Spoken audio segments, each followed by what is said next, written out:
KG chicken কিনে এনে কেটে ধুয়ে পরিষ্কার করে লবণ, হলুদ, লঙ্কার গুঁড়ি আর জিরার গুঁড়ি, ধনের গুঁড়ি আর তেল দিয়ে, সর্ষের তেল দিয়ে ম্যারিনেট করে রেখেছি 1 ঘন্টার জন্য।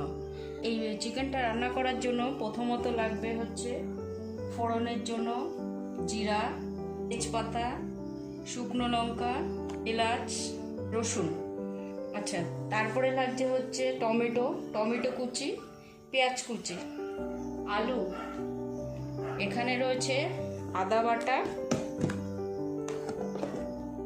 এখানে আছে রসুন বাটা। রসুনটা একটু বেশি পরিমাণে লাগবে কারণ এটা গার্লিক চিকেন হচ্ছে। আর লাগবে লবণ, হলুদ, লঙ্কার গুঁড়ি। আর রান্নাটা করব সর্ষের তেলে। গরম হয়ে গেছে, এখন সর্ষের তেল দিচ্ছি আলুটা ভাজার জন্য। আলুটা ভাজবো, তেলটা যাতে না ছিটায় তার জন্য একটু লবণ দিয়ে দিলাম তেলের উপরে। এবার আলুটা দিয়ে দিলাম তেলের উপরে ভাজার জন্য।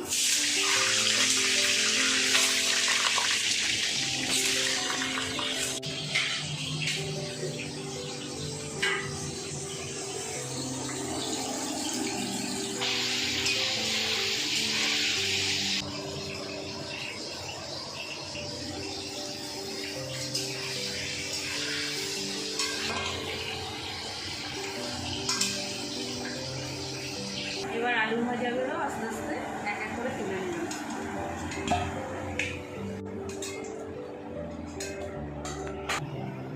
এবার এই তেলে এক এক করে ফোড়ন দিয়ে দেবো। প্রথমে তেজপাতা, তারপরে শুকনো লঙ্কা,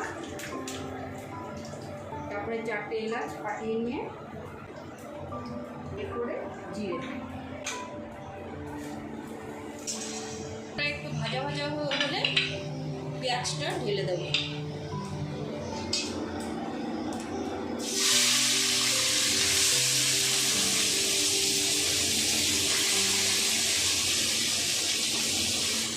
পেঁয়াজটা ভাজা ভাজা হয়ে গেছে, এবার এর মধ্যে টমেটো দিয়ে দেবো।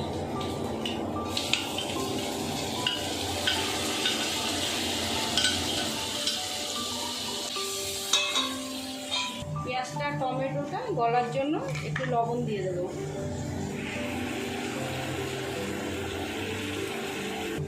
এবার একটু হলুদ দিয়ে দেবো।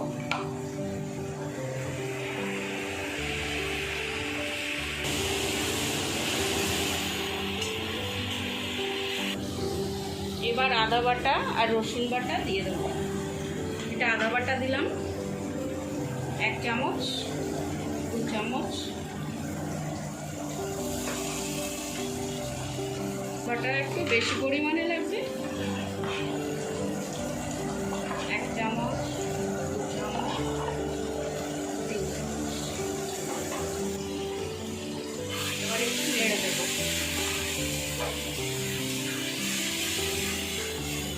এবার মশলাটা কষা হয়ে গেছে, জিরের গুঁড়ো দেবো একটু, ওই 1 চামচ মতন। ধনের গুঁড়ো দেবো 1 চামচ মতন।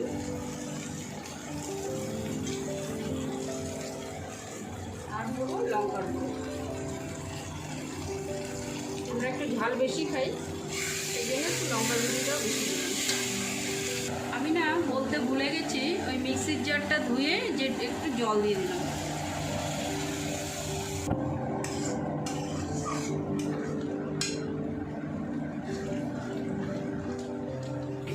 মশলাটা কষানো হয়ে গেছে, এবার চিকেনটা দিয়ে দেবো মশলাটার মধ্যে।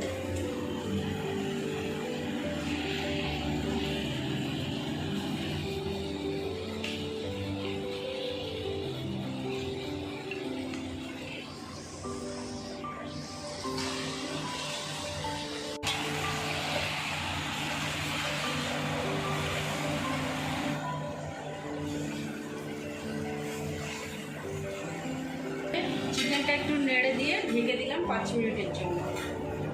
ঢেকে দিয়েছিলাম, এবার ঢাকনাটা তুলে একটু নেড়ে দেবো।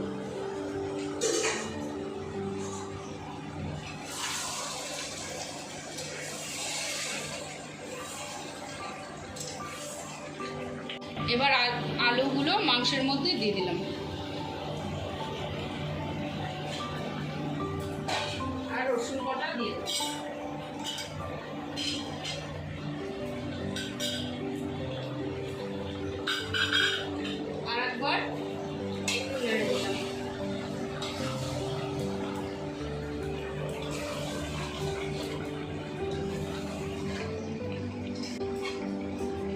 তুলে এবার একটু নেড়ে জল দিয়ে দেবো।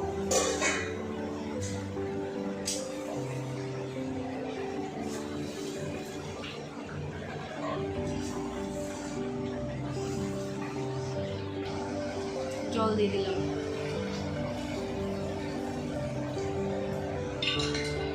ঢাকনা দিয়ে 10 মিনিটের জন্য ঢেকে দিলাম। এটা আমার হয়ে গেছে, এবার ঢাকনাটা তুলে দিলাম। মোটামুটি রেডি। এখন গরম মশলা দিয়ে নামিয়ে দেবো। এবার একটু গরম মশলা দিয়ে নামিয়ে দেবো। এটা আমার হ্যান্ডমেড গরম মশলা।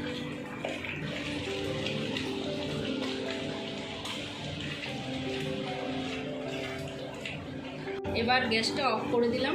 Standing time 5 minute. মাংসটা কমপ্লিট। আমি গামলায় ট্রান্সফার করে নিয়েছি।